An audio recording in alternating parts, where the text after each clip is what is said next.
Good morning student. आज मैं आपके लिए लेके आया हूँ 10th का थर्ड लेक्चर। इससे पहले मैं आपको एक्सक्रीशन पढ़ा चुका हूँ जो लाइफ प्रोसेस का एक पार्ट था। आज मैं आपको पढ़ाऊँगा केमिकल रिएक्शन एंड इक्वेशन।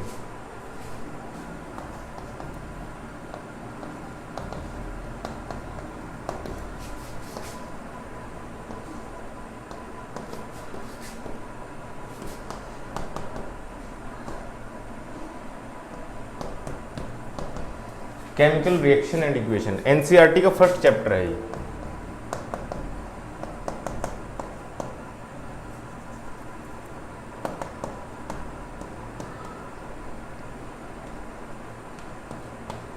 सभी स्कूल्स में शायद साइंस जब पढ़ाना स्टार्ट करते हैं तो यही चैप्टर स्टार्ट करते हैं, पर मैंने ये सेकंड नंबर पे पढ़ा है क्योंकि इससे पहले मैं बायोलॉजी का चैप्टर पढ़ा चुका हूँ, तो बच्चों का ब्रेन के हिसाब से ही चला जाता है। अब थोड़ी सी एनालिटिकल अप्रोच आपके अंदर डेवलप होगी अगर आप ये चैप्टर पढ़ेंगे।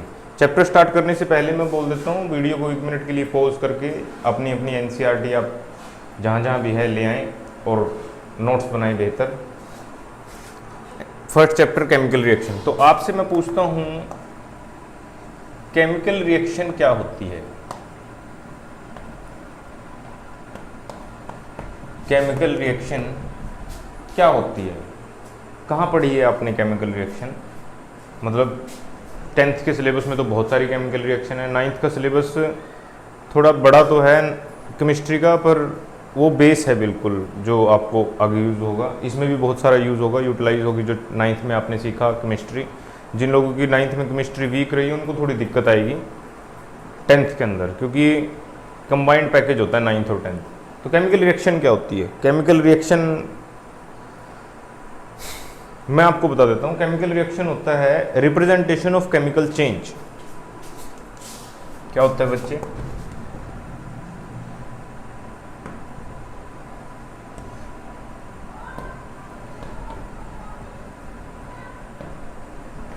Representation of chemical change. अब आप कहोगे सर ये केमिकल चेंज क्या होता है? भाई 9th क्लास में पढ़ाया जाता है, 2 तरह के चेंजेस होते हैं जो नेचर में होते हैं। एक तो होता है फिजिकल चेंज और एक होता है केमिकल चेंज।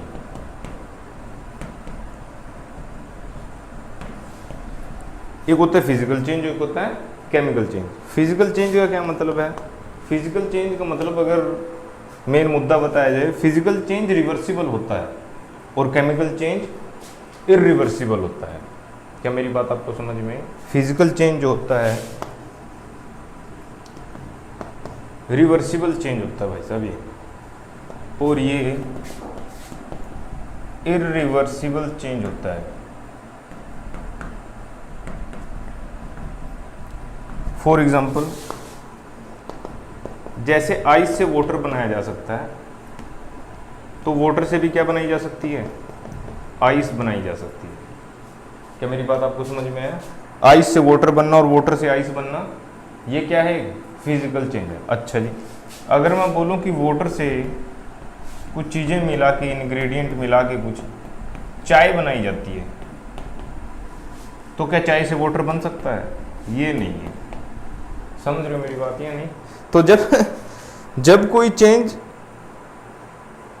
रिवर्सिबल ना किया जा सके, उस चेंज को बोलते हैं केमिकल चेंज। इस केमिकल चेंज को अगर हम केमिकल सिंबल की फॉर्म में लिखें या वर्ड्स की फॉर्म में लिखें तो वो रिप्रेजेंटेशन हो जाती है इस केमिकल चेंज की, और उस रिप्रेजेंटेशन को ही क्या बोला जाता है? Chemical reaction.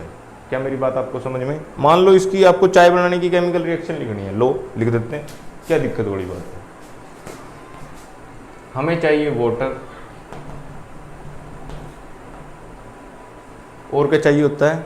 मिल्क चाहिए होता है थोड़ा सा। मिल्क के बाद क्या चाहिए होता है? थोड़ी सी शुगर चाहिए होती है।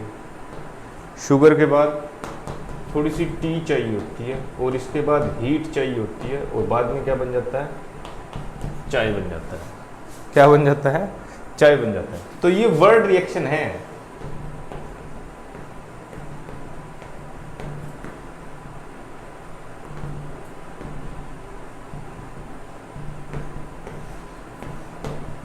मतलब वर्ड की फॉर्म में मैंने एक केमिकल चेंज को रिप्रेजेंट किया है। तो इस तरह से इस चैप्टर में हमने बहुत सारे केमिकल चेंजेस को रिप्रेजेंट करना है, और उस रिप्रेजेंटेशन को ही क्या बोलते हैं, केमिकल रिएक्शन बोलते हैं। आपको आई थिंक आपको समझ में आया होगा कि केमिकल रिएक्शन क्या होती है। केमिकल रिएक्शन एक केमिकल चेंज को रिप्रेजेंट करने का तरीका होती है, समझ रहे मेरी बात। और उसको 2-3 फॉर्म में रिप्रेजेंट किया जा सकता है। एक फॉर्म में तो मैंने आपके सामने लिख ही दिया, जिसको बोलते हैं word chemical reaction, word form में केमिकल रिएक्शन, यानी कि आप जो भी केमिकल आपने लिए हैं उन सबको लेफ्ट साइड लिखो, और जो उनसे प्रोडक्ट बना है उसको राइट साइड लिखो। समझ रहे मेरी बात या नहीं। इसके बाद आता है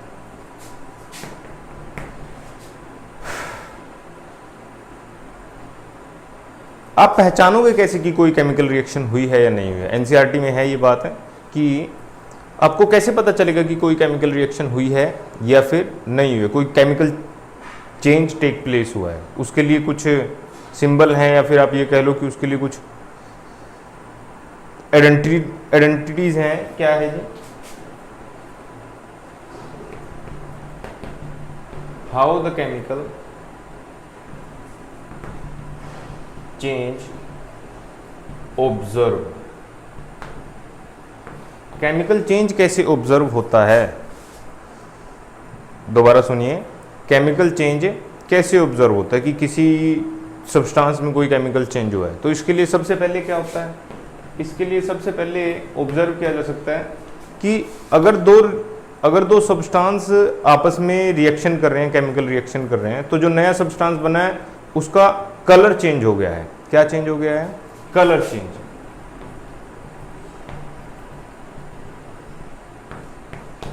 कलर चेंज से पता चल सकता है कि केमिकल रिएक्शन हुई है या फिर नहीं हुई है। अच्छा जी,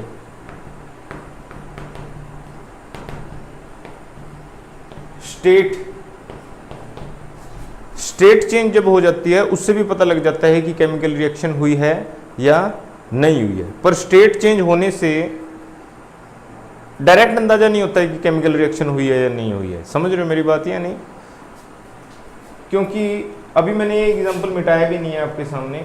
आइस से वाटर बन गया है, आइस से वाटर बन गया है, तो आइस किस फॉर्म में होती है, सॉलिड फॉर्म में होती है। और वाटर किस फॉर्म में होता है, वाटर होता है लिक्विड फॉर्म में। तो यहाँ पे सॉलिड से लिक्विड बन गया है, तो ये कैसी रिएक्शन है, ये कैसा चेंज है, फिजिकल चेंज है। जबकि मैं यहाँ पे लिख रहा हूँ स्टेट चेंज। स्टेट चेंज से भी होता है कि केमिकल रिएक्शन होती है। समझ रहे हो मेरी बात है। तो ये आपको बहुत गहराई से ऑब्जर्व करना पड़ेगा कि स्टेट चेंज हो जाए पर वो रिएक्शन इरिवर्सिबल भी हो। मेरी बात आप समझ रहे हो। अगर वो रिवर्सिबल है, स्टेट चेंज भी हो गई है और फिर भी वो रिवर्सिबल है, यानी कि आइस से वाटर बन गया, वाटर से आइस बन सकती है, तो वो केमिकल चेंज नहीं है। क्या मेरी बात आपको समझ में आ रही है। अच्छा जी, थर्ड, टेम्परेचर इंक्रीजेज और डिक्रीजेज। जब दो केमिकल्स को आप मिला रहे हो, उनको मिलाने से कोई नया प्रोडक्ट बना है अगर, तो अगर उस दौरान कोई हीट एनर्जी का एक्सचेंज हुआ है, अगर हीट एनर्जी का एक्सचेंज हुआ है, तो भी आप कह सकते हो कि क्या हुआ है जी, केमिकल चेंज हुआ है। क्या हुआ है जी, केमिकल चेंज हुआ है। फोर्थ नंबर पे आता है जी इवोल्यूशन ऑफ गैस। क्या आता है बच्चे, इवोल्यूशन ऑफ गैस। ये 4 ऑब्जर्वेशन है, एनसीईआरटी के अंदर भी लिखी हैं। ये 4 ऑब्जर्वेशन है कि अगर दो सब्सटेंस को मिला के कोई नया सब्सटेंस बना है और उनका कलर चेंज हो गया है, तो दैट मीन्स कि उनके बीच में केमिकल चेंज हुआ है, या फिर केमिकल रिएक्शन आप लिख सकते हो उस चेंज की। स्टेट चेंज होने से टेम्परेचर इंक्रीज हुआ है या फिर डिक्रीज हुआ है, यानी कि अगर हीट का एक्सचेंज हुआ है कोई नया प्रोडक्ट बनने में, तो उसका मतलब वहां भी क्या हुआ है, केमिकल रिएक्शन हुआ है। गैस इवोल्व हुई है, गैस इवोल्व हुई है अगर किसी केमिकल चेंज के अंदर या किसी भी केमिकल रिएक्शन के अंदर, तो आप ये कह सकते हो कि हाँ जी यहाँ पे क्या हुआ है, केमिकल रिएक्शन हुआ है। इसको नोट कर। इसके बाद अब अपनी एनसीईआरटी खोलिए, उसमें कुछ एग्जांपल दिए हैं केमिकल चेंज के, मैं वो डिस्कस कर लेता हूँ आपके साथ। सबसे पहले आता है बच्चे, सबसे पहले आता है बच्चे एक्टिविटी नंबर 1.1। इसमें क्या किया है, बर्निंग ऑफ मैग्नीशियम।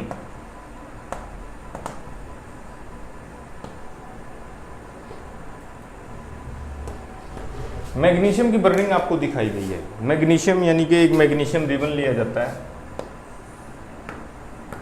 उसको बर्न किया जाता है। बर्न यानी कि आपने फ्लेम के साथ बर्न कर देना है उसको।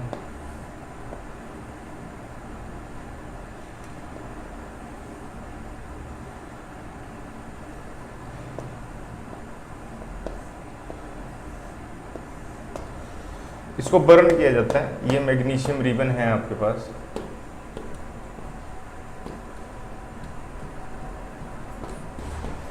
जब आप इसको बर्न करते हो तो इसके जस्ट नीचे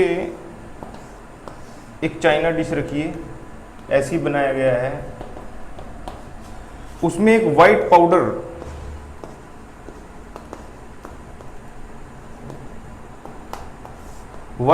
इकट्ठा होता है। समझ रहे हो मेरी बात या नहीं? अब आप इसमें क्या कोई केमिकल चेंज ऑब्जर्व कर सकते हो कि क्या क्या केमिकल चेंज हुआ है इसके अंदर? आपने क्या लिया है? आपने लिया है जी मैग्नीशियम। मैग्नीशियम का सिंबल होता है ये, 9th क्लास में पढ़ाया जाता है मैग्नीशियम। अगर इसको वर्ड फॉर्म में लिखना है तो लिखना पड़ेगा मैग्नीशियम। समझ रहे हो मेरी बात या नहीं? इसको बर्न किया है, और कोई भी चीज जब बर्न होती है तो ऑक्सीजन की प्रेजेंस के बगैर नहीं बर्न हो सकती है। लो जी, यहां पे लिख दीजिए ऑक्सीजन। ऑक्सीजन के बाद मैग्नीशियम और ऑक्सीजन हीट किया है आपने, मतलब एनर्जी इसमें एब्जॉर्ब हुई है। मैग्नीशियम और ऑक्सीजन की, मैग्नीशियम को जब ऑक्सीजन की प्रेजेंस में हीट किया जाता है तो क्या बनता है? Magnesium oxide. क्या बनता है बच्चे? Magnesium oxide. अच्छा जी, क्या केमिकल चेंज ऑब्जर्व किया? एक तो ये किया है जी, हीट इसमें हुई है। नंबर 4 का था, शायद नंबर 3 का था। समझ रहे हो मेरी बात या नहीं? कलर भी चेंज हुआ है इसमें। जो मैग्नीशियम ऑक्साइड है वो किस कलर का होता है? वाइट कलर का होता है बेटे। किस कलर का होता है बच्चे? वाइट कलर का होता है। और जो मैग्नीशियम, जो प्योर मैग्नीशियम है वो किस कलर का होता है? वो ग्रे कलर का होता है। किस कलर का होता है बेटे? ग्रे कलर का। इस तरह से अगर आपने इस केमिकल चेंज को रिप्रेजेंट किया है तो ये एक वर्ड रिएक्शन की फॉर्म में आपने रिप्रेजेंट किया है। अगर आप केमिकल सिंबल की फॉर्म में रिप्रेजेंट करना चाहते हो तो यहाँ पे लिखोगे मैग्नीशियम, यहाँ पे लिखोगे ऑक्सीजन। ऑक्सीजन एक डायटोमिक गैस है। कोई बच्चा सिंगल ऑक्सीजन ना लिखे, वो गलत हो जाएगा। मतलब मैग्नीशियम और ऑक्सीजन ये दोनों मिला के क्या बनाते हैं? Magnesium oxide. क्या बनाते हैं भाई? Magnesium oxide. अब आप कहोगे सर ये आपने डायरेक्ट कैसे लिख दिया?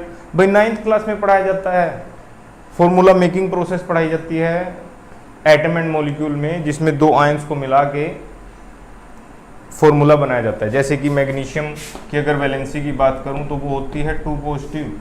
ऑक्सीजन की वैलेंसी की बात करूं तो वो होती है 2 नेगेटिव। 2 के साथ 2 कट जाता है, और अब यहाँ पे बचा 1 वो इसके नीचे आ जाता है, और यहाँ पे बचा 1 वो इसके नीचे। तो नया सिंबल बन जाता है MgO। 9th की नोटबुक निकालें, उसमें देखें बनाया होगा स्कूल में, हर स्कूल में बनाया जाता है, मैंने तो बनवाया है। ये है जी इसके अंदर chemical change. 2 chemical change observe हुए हैं आपको इसके अंदर, जो मैंने अभी 4 लिखवाए थे।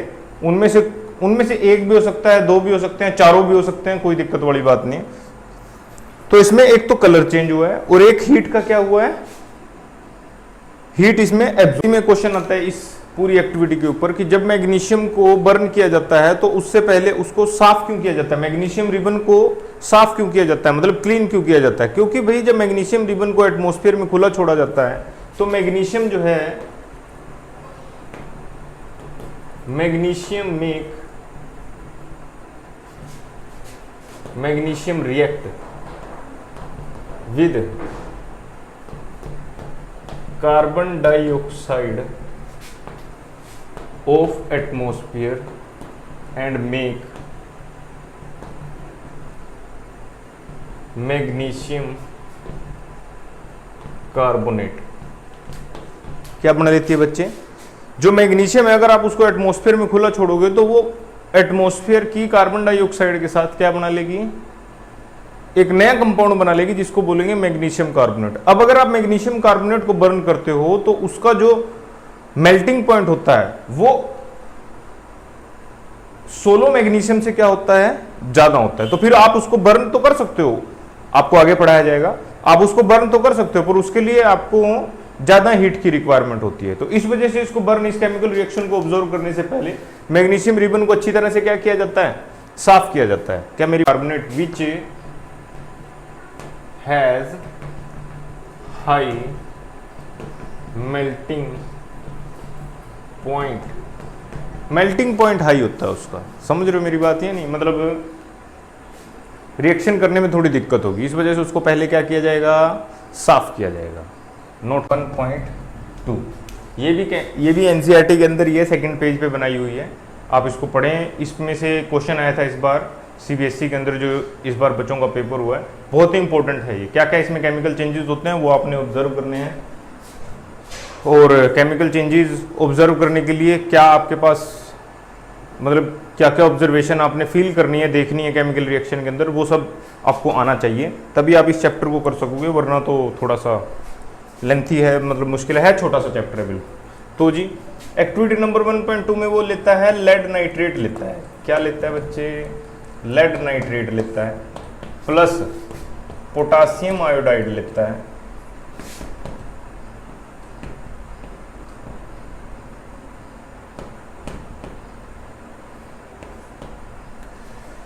लेड नाइट्रेट और पोटासियम आयोडाइड। यानी कि लेड नाइट्रेट का अगर सिंबल लिखो with the help of 9th की नॉलेज है तो आप लिख सकते हो लेड। लेड का सिंबल होता है पीबी।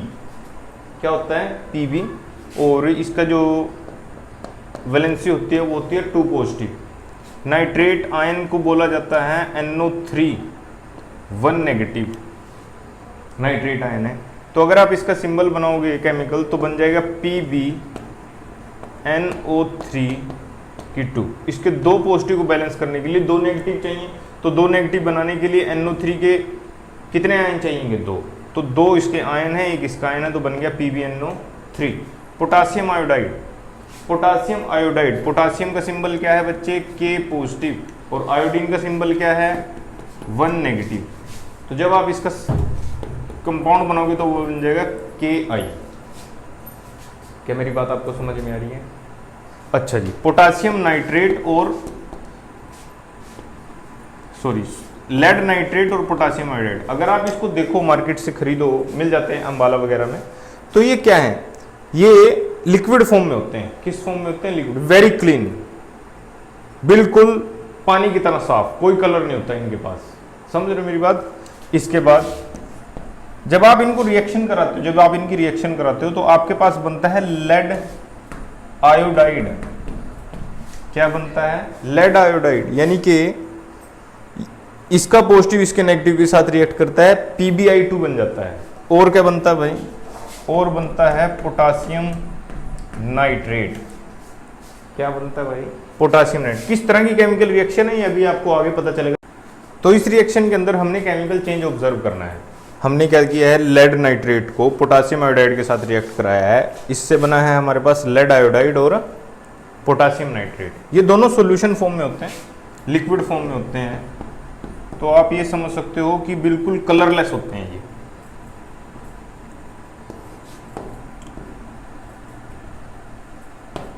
ये मैंने वर्ड फॉर्म में लिखी है रिएक्शन, मैं लिख देता हूं उसको आगे। ये बन गया है lead iodide plus potassium nitrate, lead iodide और पोटासियम नाइट्रेट। तो भाई साहब लेड आयोडाइड और पोटासियम नाइट्रेट, क्या इसमें कोई क्या केमिकल चेंज ऑब्जर्व करोगे आप इसमें, ये मैं बताना चाहता हूं आपको। तो ये दोनों क्या होते हैं? कलरलेस होते हैं। कलरलेस होने के साथ साथ जब ये लेड आयोडाइड बनता है, ये किस कलर का बनता है? येलो कलर का। किस कलर का होता है बेटे? येलो कलर का होता है। और ये दोनों लिक्विड फॉर्म में थे, और ये किस फॉर्म में बनता है?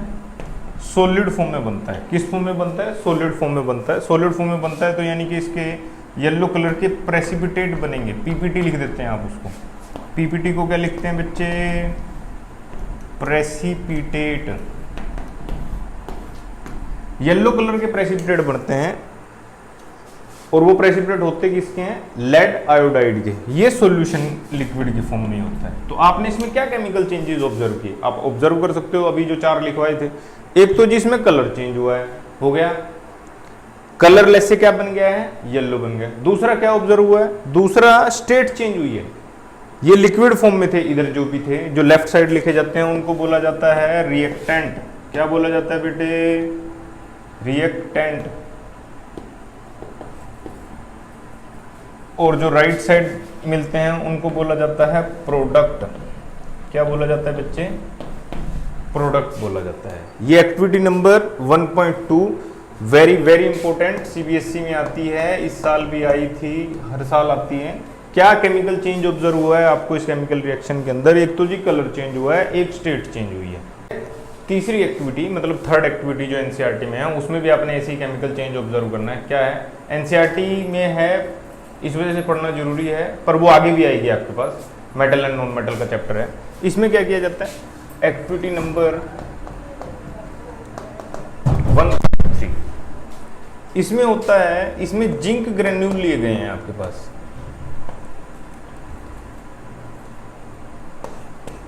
जिंक ग्रेन्यूल यानी कि जिंक मेटल लिया गया है, क्रिस्टल फॉर्म में मिलता है मार्केट में, तो इसको लिख सकते हैं Zn। ये सिंबल है, 9th में पढ़ाया जाता है, मैं दोबारा बोल रहा हूं।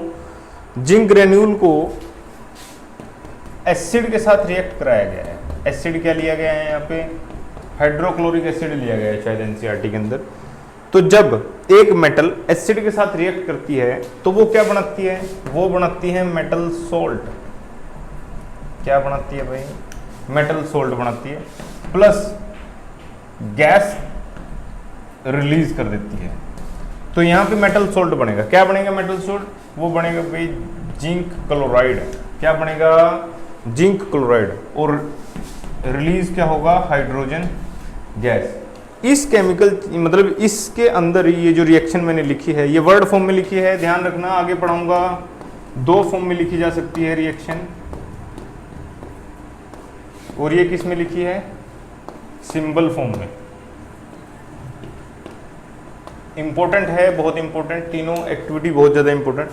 तो जब आप मेटल को किसी एसिड के साथ रिएक्ट करते हो तो मेटल सोल्ट बनता है और हाइड्रोजन गैस निकलती है। तो चारों जो ऑब्जर्वेशन लिखे थे केमिकल चेंज के, उसमें से कौन सा ऑब्जर्वेशन आपको यहां पे दिखाई दे रहा है, evolution of gas. Chemical observation क्या है यहाँ पे, इवोल्यूशन ऑफ गैस। इसको नोट कर लीजिए, ये एक्टिविटी है। और आगे चलते हैं चैप्टर का, बैलेंस्ड केमिकल रिएक्शन। तो अभी तक हमने सीखा कि केमिकल रिएक्शन क्या होती है, किस किस फॉर्म में आती हैं, क्या क्या होता है। तो नेक्स्ट टॉपिक जो बहुत ही ज़्यादा इंपॉर्टेंट है इस चैप्टर के अंदर, वो है balanced chemical reaction. Balanced chemical reaction क्या होती है, बैलेंस्ड केमिकल रिएक्शन होती है जिसमें number of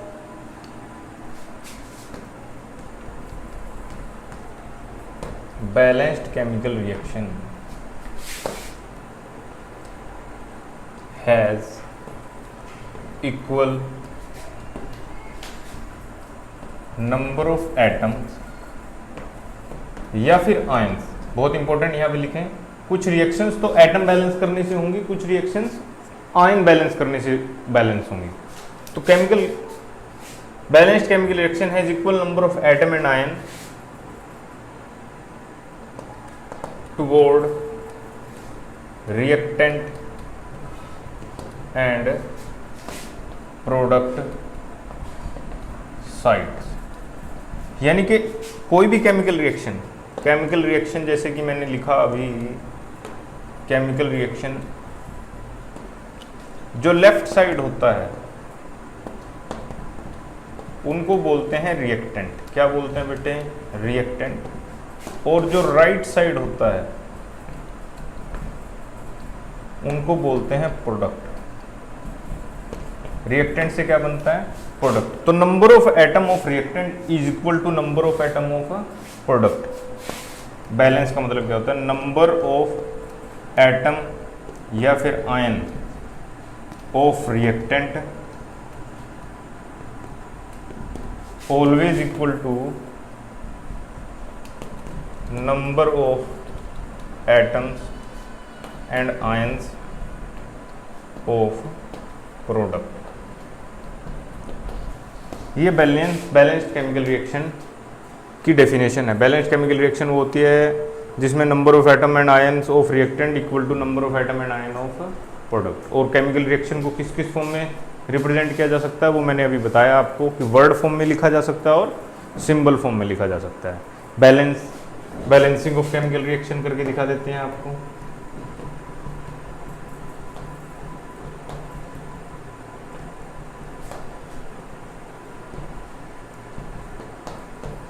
balancing of chemical reaction, लो जी, सबसे पहले एक्टिविटी 1.1 की केमिकल रिएक्शन को बैलेंस करके दिखाता हूँ आपको। तो हमने लिया था मैग्नीशियम, क्या लिया था? मैग्नीशियम। उसको किसके साथ रिएक्ट कराया था? ऑक्सीजन। ऑक्सीजन के साथ रिएक्ट कराने के साथ मैग्नीशियम प्लस ऑक्सीजन गिव्स, इस एरो को गिव्स बोलते हैं। क्या बोलते हैं? गिव्स। ये देता है मैग्नीशियम ऑक्साइड। क्या मिलता है भाई? Magnesium oxide. अब left hand side step wise बोलता हूँ। स्टेप नंबर 1, स्टेप नंबर 1 में क्या किया जाता है? जो भी रिएक्टेंट और प्रोडक्ट आपको दिए हैं, जो भी रिएक्टेंट और प्रोडक्ट दिए हैं, इन सबको आपने बॉक्स के अंदर रख देना है।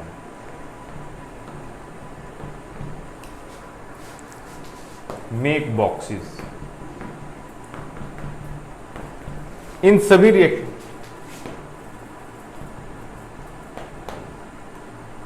Around reactants and product. ये कुछ नहीं है, ऐसे ही मतलब चोचलेबाजी है। चलो स्टार्टिंग में आपने ये बनाना है जरूर, फिर जब आप मतलब फेवरेबल हो जाओगे, जब आप रिएक्शन को बैलेंस करने में, फिर बेशक ना बनाना, पर शुरुआत में प्लीज सभी बच्चे बनाएं। कोई भी रिएक्टेंट और प्रोडक्ट दिया है उसको बॉक्स के अंदर रख देना है। और ध्यान रखना है बॉक्स के अंदर जाना मना है, बिल्कुल। मतलब आप ये समझ लीजिए कि बॉक्स के अंदर जाना पाप है एक तरह से। बॉक्स के अंदर नहीं आपने किसी भी तरह से एंटर होना है। अच्छा जी, step number 2, find the substance which has highest number of atom. अब आपने रिएक्टेंट और प्रोडक्ट में से वो सब्सटेंस ढूंढना है जिसके पास सबसे ज्यादा नंबर ऑफ एटम होंगे। अब एटम कितने होंगे ये आपको 9th की नॉलेज थोड़ी सी यूटिलाइज होगी। मैग्नीशियम के कितने एटम हैं यहाँ पे? 1। ऑक्सीजन के कितने हैं यहाँ पे? 2। इसके पास मैग्नीशियम के कितने हैं? 1। और ऑक्सीजन के कितने हैं? 2। समझ रहे हो मेरी बात या नहीं? यहाँ पे 1 आयन है, यहाँ पे 2 हैं, यहाँ पे भी 2 हैं, एक मैग्नीशियम का और एक ऑक्सीजन का है। समझ रहे हो मेरी बात या नहीं? अच्छा जी, अब इनमें से सबसे ज्यादा नंबर ऑफ एटम किसके पास है? 2 इसके पास हैं, 2 इसके पास हैं। यानी कि ये स्टेप यहाँ पे कंफ्यूजिंग हो गया कि अब हम इन दोनों में से कौन सा लें, इन दोनों में से कौन सा लें, क्योंकि इसके पास भी 2 एटम है और इसके पास भी 2 एटम है। तो आपने इन दोनों में से वो लेना है जिसके पास डिफरेंट टाइप्स ऑफ एटम है। क्या है बच्चे? डिफरेंट टाइप ऑफ एटम्स हैं, पहले उसको बैलेंस करने की कोशिश करना है। ठीक है जी बात। Left hand side, left hand side कितने एटम है वो लिख लीजिए। मैग्नीशियम के कितने हैं? 1। ऑक्सीजन के कितने हैं? 2। राइट हैंड साइड लिख लीजिए। मैग्नीशियम के कितने हैं? 1। ऑक्सीजन के कितने हैं? वो भी 1। ठीक है। अच्छा जी, अब बैलेंस करते हैं। मैग्नीशियम यहाँ 1 है, यहाँ भी 1 है, मैग्नीशियम को छेड़ने की जरूरत नहीं है। ऑक्सीजन यहाँ 2 है और यहाँ क्या है? 1 है। तो मैं क्या करता हूँ, इस 1 का क्या बना देता हूँ? 2 बना देता हूँ। अब यहाँ पे 2 बने हैं, इस बॉक्स में पीछे कुछ नहीं लिखना है, नीचे कुछ नहीं लिखना है, इसके आगे लिखना है 2। अगर ऑक्सीजन का 2 बनाने हैं आप, अगर 2 ऑक्सीजन बनाने हैं आपने, तो ऑक्सीजन के नीचे 2 नहीं लिख देना है, कभी लिख दो MgO2। ब्रैकेट के अंदर जाना, इस बॉक्स के अंदर जाना पाप है। प्लीज ध्यान से सुने इस बात को। Magnesium oxide magnesium oxide oxygen का एक एटम है, इसके दो बनाने हैं, तो आपने इस ब्रैकेट के बाहर दो लिखना है। ठीक है जी बात है। अच्छा जी, मैग्नीशियम के दो एटम बनाने के चक्कर में आपने एक नुकसान कर दिया कि अब जब आप इसके आगे दो लिख देते हो तो आप ये भी समझें कि मैग्नीशियम के तो दो बना दिया आपने, पर अनजाने में आपसे ऑक्सीजन के तो दो बना दिया आपने, पर अनजाने में आपसे मैग्नीशियम के भी दो एटम हो गए। तो मैग्नीशियम के भी कितने हो गए हैं? दो। ठीक है जी बात। ऑक्सीजन दो, इधर भी ऑक्सीजन दो, मैग्नीशियम यहाँ पे दो हो गए हैं। अच्छा जी, तो चलो लेफ्ट साइड चलते हैं। अब मैग्नीशियम के कितने कर देते हैं? दो। तो भाई मैग्नीशियम के दो कर दिए, लो जी दो लिख दिया यहाँ पे। तो क्या मैग्नीशियम के दो एटम करने से किसी और सब्सटेंस को, किसी और एटम को कोई फर्क पड़ा? मैग्नीशियम यहाँ पे 16 था, जिसकी वजह से दूसरे किसी एटम को कोई फर्क नहीं पड़ा। अब ये रिएक्शन क्या हो चुकी है? बैलेंस हो चुके हैं। अब ब्रैकेट हटाइए और इसको ऐसे ही लिख दीजिए 2Mg plus oxygen gives MgO। ये लिखने के बाद आप इसके सिंबल भी लिख सकते हो कि किस फॉर्म में है। ये किस फॉर्म में होता है? सॉलिड फॉर्म में। सॉलिड के लिए क्या लिख दीजिए? S। ऑक्सीजन किस फॉर्म में होता है? गैस फॉर्म में। गैस के लिए क्या लिख दीजिए? G। हीट इसमें चाहिए थी तो गिव्स के ऊपर क्या लिख दीजिएगा? हीट लिख दीजिएगा। हीट का सिंबल भी होता है ऐसा। मैग्नीशियम ऑक्साइड किस फॉर्म में है? ये भी सॉलिड फॉर्म में है, पाउडर फॉर्म में। समझ रहे हो मेरी बात है? नोट कर लीजिए इसको। एक्टिविटी नंबर 2 हमने लिया था लेड नाइट्रेट। क्या लिया था बेटे? Lead nitrate. उसको हमने रिएक्ट कराया था पोटासियम आयोडाइड के साथ। किसके साथ कराया था बेटे? पोटासियम आयोडाइड के साथ। उसके बाद बना था हमारे पास लेड आयोडाइड। क्या बना था? Lead iodide. और बना था जी पोटासियम नाइट्रेट। इसको बैलेंस करके देखते हैं। कुछ भी करने से पहले बॉक्स बना लीजिए। स्टेप नंबर 1 लिखूंगा नहीं अब स्टेप, बस बता देता हूं। लिखेंगे मतलब ये कभी नहीं पूछा जाएगा कितने स्टेप्स में होता है, बस आपको बैलेंस करनी पड़ेगी केमिकल रिएक्शन। बॉक्स बना दीजिए आपने। बॉक्स बनाने के बाद लेफ्ट हैंड साइड और राइट हैंड साइड कितने एटम हैं? अब देखो मुझे ये क्लियर कट दिखाई दे रहा है कि यहाँ पे एक लेड है, एक नाइट्रेट है। अगर मैं नाइट्रोजन के आयन लिखूंगा यहाँ पे तो ये रिएक्शन बहुत बड़ी हो जाएगी, मतलब बैलेंस तो फिर भी हो जाएगी पर बहुत लंबा हो जाएगा प्रोसीजर। अब आपको जब क्लियर कट दिखाई दे रहा है NO3 यहाँ पे एक आयन है और वो आयन आपको इधर भी मिल रहा है, तो या तो आप एटम बैलेंस कर लीजिए या फिर आयन बैलेंस कर लीजिए। लो मैं इसको आयन की फॉर्म में बैलेंस करके दिखा देता हूँ। वो मैंने एटम की फॉर्म में बैलेंस किए, आयन की फॉर्म में बैलेंस करता हूँ, आयन बैलेंसिंग।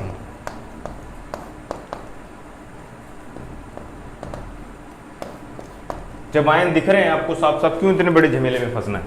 लेड का एक आयन है जी यहाँ पे। नाइट्रेट के कितने आयन हैं? 2 आयन है जी यहाँ पे नाइट्रेट के। पोटासियम का 1 है जी, आयोडीन का भी 1 है। अच्छा जी, लेड के कितने हैं यहाँ पे? 1 है। आयोडीन के कितने हैं? 2 हैं। पोटासियम का कितना है? 1 है। नाइट्रेट का कितना है? वो भी 1 है। ठीक है जी बात है। अब बैलेंस करना स्टार्ट करते हैं। किसको बैलेंस करते हैं? नंबर ऑफ एटम गिन लीजिए किसके पास ज़्यादा है। मुझे लग रहा है इसके पास ज़्यादा है। इसके पास 3 आयन है, इसके पास 2 हैं, इसके पास भी 3 है और इसके पास भी 2 हैं। कितने आयन है इसके पास? 3 है, 3 आयन्स, 2 नाइट्रेट के और 1 लेड का। इसके पास कितने हैं? 2 आयन है। इसके पास बेटे 3 आयन है और इसके पास भी 2 आयन है। लो जी बैलेंस कर लेते हैं। अब ये 3 है, इसके पास भी 3 है, इसके पास भी 3 है। इन दोनों में से किसी को भी बैलेंस कर लीजिए, कोई ज़्यादा फर्क नहीं पड़ता। अच्छा जी, नाइट्रेट को बैलेंस करते हैं पहले। किसको बैलेंस करते हैं भाई? नाइट्रेट को बैलेंस करते हैं। नाइट्रेट यहाँ पे 2 हैं, यहाँ पर 1 है, तो इस 1 का कितने बना देते हैं? 2 बना देते हैं। लो जी 2 लिख दो आप इसके आगे। नाइट्रेट के 2 बनाने के चक्कर में पोटासियम के कितने हो गए हैं? 2 हो गए अपने आप ही, क्योंकि रिएक्शन के बाहर जो लिखेगा वो सबसे मल्टीप्लाई होगा, पोटासियम से भी और नाइट्रोजन नाइट्रेट से भी। नाइट्रेट के 2 करने के चक्कर में पोटासियम के कितने हो गए? 2 हो गए। इधर पोटासियम के कितने हैं? 1 है। इधर पोटासियम का 1 है, तो मजबूरी है कि इसके भी कितने करने पड़ेंगे? 2 करने पड़ेंगे। तो जब इसके 2 किए तो आयोडीन के भी कितने हो गए? 2 हो गए। कितने हो गए? 2 हो गए। अब आप इस रिएक्शन को देखो ध्यान से, लेड का कितना है? 1, यहाँ भी कितना है? 1। नाइट्रेट के कितने हैं? 2। नाइट्रेट के हमने कितने कर दिए हैं यहाँ पे? 2। पोटासियम के कितने हो गए? यहाँ पे 2। यहाँ पे भी पोटासियम कितने हैं? 2। आयोडीन के कितने हो गए? 2। आयोडीन के यहाँ पे कितने हैं? 2। रिएक्शन बैलेंस हो गई। Very easy task it is.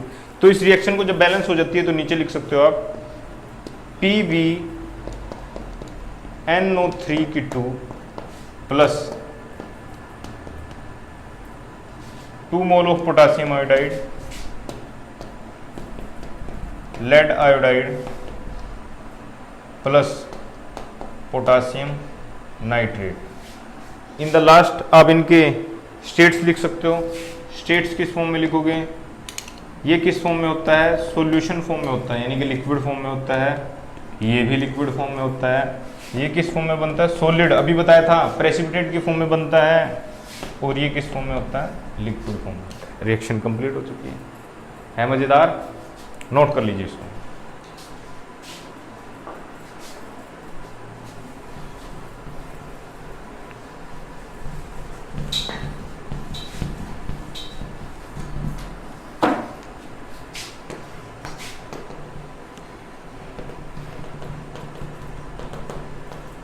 Third activity आपके सामने आती है। थर्ड एक्टिविटी में हमने क्या किया था? जिंक लिया था। क्या लिया था? जिंक लिया था। जिंक को किसके साथ रिएक्ट कराया था? हाइड्रोजन क्लोराइड, यानी कि एक एसिड के साथ रिएक्ट कराया था।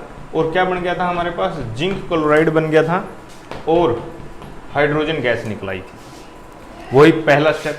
हर सब्सटेंस को बॉक्स के अंदर रखिए, और बॉक्स के अंदर जाना पाप है। अच्छा जी, लेफ्ट हैंड साइड देखते हैं। जिंक कितना है? 1। हाइड्रोजन कितना है? 1। क्लोरीन कितना है? 1।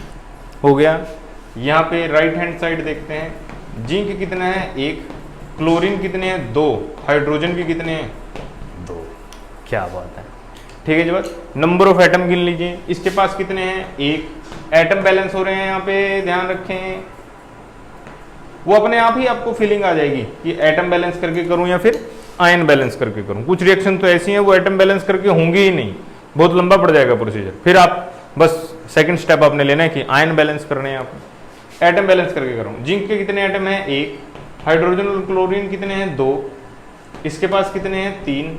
और इसके पास कितने हैं? 2। लो जी, यहाँ बिल्कुल क्लियर कट तरीके से समझ में आ गया कि इसके पास कितने एटम है? 3। एक जिंक का है, 2 क्लोरीन के। तो सबसे पहले इसी को बैलेंस करना पड़ेगा। अच्छा जी, इसको बैलेंस करते हैं। जिंक इधर कितने हैं? 1। और इधर भी कितना है? 1। क्लोरीन इधर कितने हैं? 2। तो 2 हैं। और इधर कितना है? 1। तो इधर क्लोरीन को कितने बना देते हैं? 2 बना देते हैं। कितने बना देते हैं? 2। क्लोरीन के आगे 2 लिख दीजिए। क्लोरीन को 2 बनाने के चक्कर में हाइड्रोजन बेचारे के भी कितने हो गए हैं? 2 हो गए हैं। अच्छा जी, हाइड्रोजन के 2 गए हैं। हाइड्रोजन के 2 होते ही रिएक्शन अपने आप ही क्या हो गई है? बैलेंस हो गई। क्या बात है। Zinc plus 2HCl, zinc chloride plus hydrogen. इसके सिंबल लिख सकते हो। ये किस फॉर्म में होता है? सॉलिड फॉर्म में होता है। ये किस फॉर्म में होता है? लिक्विड फॉर्म में होता है। ये किस फॉर्म में होता है? ये भी लिक्विड फॉर्म में होता है। और ये किस फॉर्म में होता है? गैस फॉर्म में होता है। सबके सिंबल उनके साथ ही लिख दीजिए। रिएक्शन यहाँ पे कंप्लीट हो गई। तीनों एक्टिविटी की रिएक्शन मैंने आपको बता दी है। इसको नोट कर लीजिए सारे को जल्दी। एनसीईआरटी में एग्जांपल है, एनसीईआरटी का एग्जांपल आता है इसके बाद, जो उन्होंने बैलेंस करके दिखाया हुआ है। ये मैंने आपको एक्टिविटी की जितनी रिएक्शन बताई थी सब बैलेंस करके दिखा दी। कुछ नहीं है, आप जितनी चाहे रिएक्शन बैलेंस कर सकते हो। तो एनसीईआरटी वाली भी मैं बैलेंस करके दिखा देता हूँ। उन्होंने दिया हुआ है आयरन। आयरन को किसके साथ रिएक्ट कराया हुआ है? वाटर के साथ। ये आयरन है, वाटर के साथ रिएक्ट करता है और बाद में बनता है आयरन ऑक्साइड। क्या बनता है भाई? Iron oxide. और क्या निकलता है? हाइड्रोजन गैस बाहर निकलती है। मेरी बात आप समझ रहे हो? तो जी, सबसे पहला स्टेप जैसा कि आपको बताया है, बॉक्स बना लीजिए। Step number 1। स्टेप नंबर 2, जितने भी इन सब में चारों सब्सटेंस में से जिसके पास सबसे ज़्यादा नंबर ऑफ एटम है वो ढूंढें उसको। ये 1 है, इसके पास 3 है, 2 हाइड्रोजन के 1 ऑक्सीजन का। इसके पास 7 एटम है। Oh no.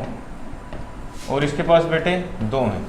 तो विदाउट एनी डाउट इसी को सबसे पहले क्या करना पड़ेगा, बैलेंस करना पड़ेगा। बैलेंसिंग स्टार्ट करते हैं, लो जी, लेफ्ट हैंड साइड लिखते हैं। ये सारी जो कथा है जो मैं लिख रहा हूँ ये आपको लिखनी पड़ेगी जब भी बैलेंसिंग करनी आएगी। आराम से बैठ के, बहुत टाइम है आपके पास घर पे, पेरेंट्स के साथ बैठे और उसको बैलेंस करना सीखें। अगर नहीं कुछ आ रहा है तो आप मेरे को कॉल करके पूछ सकते हो। सभी बच्चों से रिक्वेस्ट है कि आप इसको करें। एनसीईआरटी में एक बहुत अच्छी एक्सरसाइज दी है इन सबको बैलेंस करने के बाद, वर्ड फॉर्म में लिखे हैं रिएक्शन। 9th की अपनी कॉपियां खोलें, उनके सिंबल बनाएं, सिंबल बना बना के उसको बैलेंस करें। प्लीज अब मेरी बात को समझें, एनसीईआरटी में से ही करें। मुझे पता है सबके पास सेल्फ स्टडी भी होगी, प्रदीप, दिनेश छा, बहुत सारी किताबें मार्केट में आती हैं। प्लीज आप उनका यूज ना करें, फिर उससे ब्रेन की जो मतलब सोचने की क्षमता है वो कम हो जाती है, तो ऑटोमेटिकली आदमी क्रैम करने लग जाता है और फिर वो ज़्यादा दूर तक नहीं चलता है। हाँ, पास हो जाता है 10th में, +2 में भी पास हो जाता है, ग्रेजुएशन भी कर लेता है रट रट के, पर फिर मतलब जब फील्ड में उतरता है तो कुछ उसके हाथ नहीं लगता है। आप मेरी बात को समझें, मैं ज़्यादा भावुक स्पीच नहीं देने चाहता हूँ, बस इतना ही कहना चाहूँगा कि ये जो गाइडें हैं जो भी आप यूज़ करते हो, प्रदीप, दिनेश छाप, सेल्फ स्टडी, MBD, ये वो वगैरह वगैरह, इन्होंने हमारे एजुकेशन सिस्टम को ख़त्म कर दिया है, बिल्कुल बिल्कुल ख़त्म कर दिया है। बच्चे का जो ब्रेन है वो बिल्कुल काम करना बंद कर दिया है उसने, समझ रहे हो मेरी बात? क्योंकि जब सोचने की बारी आती है तो आंसर तो बना बनाया मिल ही जाता है तो सोचना क्या है उसमें, समझ रहे हो मेरी बात? तो आदमी जब बना बनाया आंसर मिल जाता है तो उसको रट लेता है, तो जो एनालिटिकल अप्रोच है वो खत्म हो जाती है, समझ रहे हो मेरी बात? तो प्लीज आप गाइड का कोई यूज ना करें। गाइडें तो मतलब खरीदनी ही नहीं चाहिए, गलत है वो। जब एनसीईआरटी है, इतनी बेहतरीन किताब है, आप एनसीईआरटी खोल के देखना, उसके पहले पेज पे लिखा होता है कितने लोगों ने मिलके बनाया उसको, और MBD, दिनेश, ये वो, ये तो सब कोई एक ही आदमी बनाता है और वो अपने सारी जो भी उसने गेन किया है वो लिख देता है उसमें। तो लिखिए लेफ्ट हैंड साइड क्या है। लेफ्ट हैंड साइड आयरन के कितने हैं, 1 एटम है। हाइड्रोजन के कितने हैं, 2। ऑक्सीजन का कितना है, 1। कई रिएक्शंस के अंदर आपको जब आयन बैलेंसिंग करोगे तो दोनों तरफ उधर OH दिखेगा, इधर OH नहीं दिखेगा, तो वाटर को तोड़ा जा सकता है H पॉजिटिव और OH नेगेटिव में। रिएक्शन जो भी बैलेंस करोगे उसमें है, जो आप एक्सरसाइज करोगे उसमें सोडियम की रिएक्शन है वाटर के साथ, और उधर बन जाता है सोडियम हाइड्रोक्साइड। तो सोडियम हाइड्रोक्साइड का फॉर्मूला होता है NaOH, इधर आपको NaOH नहीं दिखेगा। तो आप थोड़ा सा मतलब समझदार स्टूडेंट की तरह वाटर को तोड़ लें। वाटर के अंदर एक H पॉजिटिव आयन होता है और एक भाई OH नेगेटिव होता है, समझ रहे हो? अच्छा जी, आयरन का 1 है, हाइड्रोजन के 2 हैं, ऑक्सीजन का भी 1 है। इधर चलते हैं, इधर आयरन के कितने हैं, 3 हैं भाई साहब। ऑक्सीजन के कितने हैं, 4 हैं। हाइड्रोजन के कितने हैं, 2 हैं। तो सबसे पहले इसी को बैलेंस करना पड़ेगा, बिकॉज इसके पास सबसे ज्यादा नंबर ऑफ एटम है। लो जी, इसको बैलेंस करते हैं। आयरन के कितने हैं यहाँ पे, 3, तो इधर कितने कर देते हैं। ऐसे केस में एक और बात यहां से निकल के आई है, प्लीज सुने सभी, इंपॉर्टेंट है। कोई भी केमिकल रिएक्शन है उसमें कोशिश किया करो कि सबसे पहले हाइड्रोजन और ऑक्सीजन को बैलेंस किया जाए। बहुत इंपॉर्टेंट, दोबारा सुने। ये देखो आगे एक रिएक्शन ऐसे ही करने से ही सीखता है आदमी। कोई भी केमिकल रिएक्शन है, कोशिश करनी है आपने उसमें कि हम सबसे पहले क्या बैलेंस करें, हाइड्रोजन और ऑक्सीजन को बैलेंस करें, समझ रहे हो? जो सोलो बंदा है, मतलब जो अकेला है, जिसको बढ़ाने या कम करने से किसी दूसरे को कोई फर्क नहीं पड़ता है, तो कोशिश किया करो कि उसको सबसे बाद में बैलेंस किया जाए। समझ में आया? जो सोलो है, बिल्कुल मतलब अकेला है, जैसे आयरन यहाँ पे आपको अकेला दिख रहा है और उधर हाइड्रोजन भी आपको अकेला दिख रहा है, तो सबसे पहले क्या बैलेंस करें, ऑक्सीजन बैलेंस करें। ऑक्सीजन के बाद फिर हाइड्रोजन बैलेंस करें और हाइड्रोजन के बाद फिर आयरन बैलेंस करें। समझ में आई बात? अच्छा जी, ऑक्सीजन को बैलेंस करते हैं। ऑक्सीजन यहाँ पे कितने हैं बच्चे, 4। कितने हैं, 4। और इधर ऑक्सीजन कितने हैं, 1। तो हम क्या करते हैं, 4 बना देते हैं इसको। जब हमने इसको 4 बनाया तो ऑक्सीजन को बैलेंस करने के चक्कर में हाइड्रोजन कितने हो गए, 8 हो गए। कितने हो गए, 8 हो गए। अब इधर हाइड्रोजन कितने हैं, 2। 2 से कितने बनाने हैं, 8। तो 2 से 8 बनाने हैं, तो हम इसके आगे क्या लगाएंगे, 4, क्योंकि एक एटम, एक मॉलिक्यूल के पास 2 हैं, तो 4 के पास कितने हो जाएंगे, 8। हाइड्रोजन हमारे यहाँ पे बैलेंस हो चुके हैं। अब देखो कितना आसान हो गया। आयरन कितने हैं यहाँ पे, 3, तो यहाँ पे भी आयरन को कितने कर देते हैं, 3। क्या आयरन को 3 करने से किसी को कोई फर्क पड़ा, नहीं पड़ा, रिएक्शन आपकी बैलेंस हो गई। लो जी, 3Fe plus 4H2 gives Fe3O4 plus 4H2। Symbol लिख देते हैं। ये किस फॉर्म में होता है? सॉलिड। ये किस फॉर्म में होता है? लिक्विड। ये किस फॉर्म में होता है? सॉलिड। और ये किस फॉर्म में होता है? गैस। इनके पीछे सिंबल लिख दीजिए। रिएक्शन आपकी बैलेंस हो चुकी है। ये एनसीईआरटी के अंदर बहुत ही आसान, निहायत ही आसान कॉन्सेप्ट। बस स्टेप नंबर 1 बॉक्स में रखें, स्टेप नंबर 2 सबके एटम लिख दें। अगर आपको लग रहा है कि एटम बैलेंस करके हो जाएगी तो एटम लिख दें, अगर आपको लग रहा है कि आयन बैलेंस करके होगी तो आयन लिख दें, कोई दिक्कत वाली बात नहीं है। फिर अपना यही प्रोग्राम करना है। हाइड्रोजन और ऑक्सीजन को सबसे पहले बैलेंस करने की कोशिश करना है, उसके बाद जो सोलो बचे उसको अपने आप ही बैलेंस कर दें। इसके बाद आता है, इसके बाद एक केमिकल रिएक्शन दी है, रेस्पिरेशन की दी है शायद एनसीईआरटी के अंदर।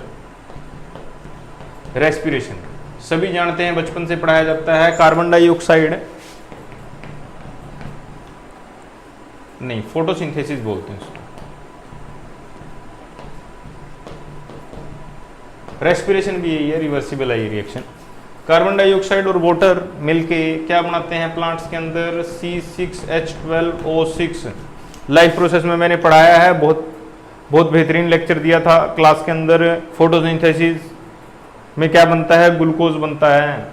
लो जी, ग्लूकोज बन गया, प्लस ऑक्सीजन निकलती है। इस रिएक्शन को बैलेंस करना है, लॉजिक कर देते हैं। अब आपको पता लग रहा है कि इसके आयन बन सकते हैं, नहीं बन सकते हैं, सबके सब कोवलेंट कंपाउंड हैं। कोवलेंट कंपाउंड क्या होते हैं ये आगे पता चलेगा। लो जी, सबसे पहले बॉक्स में रख देते हैं, सभी को बॉक्स में रख दिया जी। अब कार्बन के कितने एटम हैं यहाँ पे? 1। ऑक्सीजन के कितने हैं बच्चे? 2 ये हैं और 3, समझ रहे हो? हाइड्रोजन के कितने हैं बेटे? 2। कितने हैं जी? 2। यहाँ पे कार्बन के कितने हैं? 6। हाइड्रोजन के कितने हैं? 12। ऑक्सीजन के कितने हैं? 8। नो डाउट इसके पास सबसे ज़्यादा नंबर ऑफ एटम है, 24 एटम है इसके पास। इसी को सबसे पहले बैलेंस करना है। लो जी, बैलेंस कर देते हैं। दूसरी बात, हाइड्रोजन और ऑक्सीजन यहाँ पे हैं तो उसको सबसे पहले बैलेंस करो। हाइड्रोजन को करते हैं जी। हाइड्रोजन देखो, हाइड्रोजन है यहाँ पे, वहाँ पे हाइड्रोजन सोलो था, यहाँ पे ऑक्सीजन सोलो है, तो हाइड्रोजन को बैलेंस करते हैं। हाइड्रोजन यहाँ पे कितने हैं? 12। और इधर कितने हैं? 2। तो 2 को 12 बनाना है, तो 12 बनाना है तो भाई साहब इसके आगे क्या लिखना पड़ेगा? 6। क्या लिखना पड़ेगा? 6। 6 2 कितने होते हैं? 12। 12 हो गए जी। हाइड्रोजन को 12 करने के चक्कर में ऑक्सीजन कितने हो गए यहाँ पे? ऑक्सीजन 6 ये हैं, 2 ये हैं, तो कितने हो गए? 8। 8 ऑक्सीजन हो गए यहाँ पे। अच्छा जी, ऑक्सीजन यहाँ पे 8 है, यहाँ पे भी ऑक्सीजन कितने हैं? 8। ऑक्सीजन तो यहाँ पे क्या हो गए? बैलेंस हो गए। लो जी, मजेदार। कार्बन रह गया। कार्बन यहाँ पे कितने हैं? 6। यहाँ पे कार्बन कितने हैं? 1। तो उसको क्या कर दिया हमने? 6 कर दिया है। कार्बन को 6 करने के चक्कर में ऑक्सीजन कितने हो गए हैं? ऑक्सीजन 6 दूनी 12 यहाँ पे और 6 यहाँ पे, कितने हो गए हैं? 18। 18 ऑक्सीजन हो गए भाई साहब यहाँ पे। 18 हो गए जी। 18 हो गए हैं। 6 2 जा 12, 6 1 जा 6, तो 6 और 2 12, 18। 18 हो गए। यहाँ पे ऑक्सीजन कितने हैं? 8। 8 में से 6 तो यहाँ हैं और 2 यहाँ हैं, ठीक है। और हमने कितने करने हैं? 18। तो अगर 6 यहाँ हैं और 2 यहाँ हैं तो मैं यहाँ कितने कर दूँ? 12। कितने कर दूँ? 12। तो 12 और 6 कितने हो जाएंगे? 18। तो मैं यहाँ पे क्या कर दूँ? 6 से मल्टीप्लाई कर देता हूँ। तो यहाँ पे भी ऑक्सीजन कितने हो गए हैं? 18। ऑक्सीजन को बैलेंस करना आसान है क्योंकि ये सोलो है यहाँ पे, इसे बढ़ाने से किसी दूसरे को कोई फर्क नहीं पड़ता है। तो हमारे पास केमिकल रिएक्शन बन गई है 6O2 6H2O gives C6H12O6 plus 6O2। कौन किस फॉर्म में होता है ये आपको शायद बेहतरीन तरीके से पता है। ये गैस है, ये लिक्विड है, ये सॉलिड है और ये भी गैस है। समझ रहे मेरी बात? तो मैं दोबारा बोलता हूँ ये बात है। जस्ट इस रिएक्शन के बाद एक एक्टिविटी है, मतलब एक एक्सरसाइज दी है एनसीईआरटी के अंदर ब्लू इंक से। उसके अंदर बहुत सारी वर्ड रिएक्शन दी हैं, बहुत सारी केमिकल सिंबॉलिक फॉर्म में, केमिकल सिंबल की फॉर्म में रिएक्शन दिए। उसको सभी बच्चे अपने आप से बनाएं। अपील है ये कि आप किसी गाइड की हेल्प ना लें, अपने आप बनाएं। नहीं आएगी तो कोई बात नहीं, पेरेंट्स की हेल्प लें या फिर मेरे को कॉल करके पूछ लें आप, किसी भी गाइड की हेल्प ना लें, मतलब कोई भी जो रेफरेंस बुक है उसकी हेल्प ना लें। और अंत में कहना चाहूँगा कि वीडियो को लाइक जरूर करें और चैनल को सब्सक्राइब जरूर करें। जितने भी और बच्चे हैं आपकी लिंक में जो 10th के हैं जिनका कोई फ़ायदा हो सकता है वीडियो देख के, तो आप प्लीज़ उन तक ये लिंक जरूर शेयर करें। Thank you so much.